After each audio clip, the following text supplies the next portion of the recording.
nghe là con vô có tiếng sọc cho nó bạn muối con bạn muối ơi bạn muối không Hả? bạn muối ơi đúng Ê bạn muối bằng bôn bạn muối nha.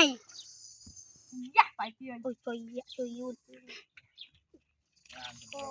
ô bạn muối đó mà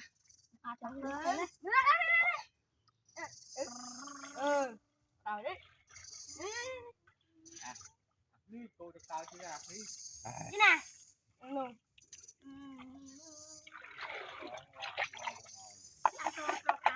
Nó chưa luôn đây rồi. ôi mày ấy Sướng tiếng lá lên phóc nè. vì rồi sơn tiền mọi người tạm tạm riêng sống năm ngày cô từ mấy ngày đi lương được 3 phần ngớp lo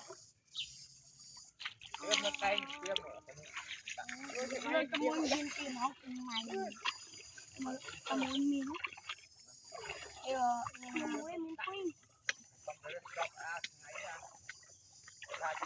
anh mưa ăn quanh con đó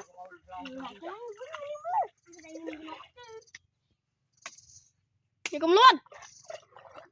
Vậy mà mình lấy.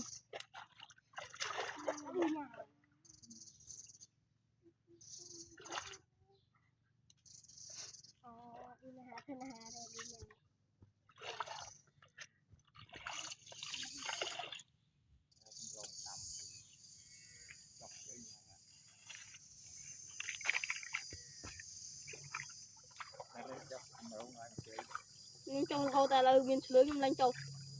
Mình cho thấy một trai pra nữa. Tao mày đặt chặt tập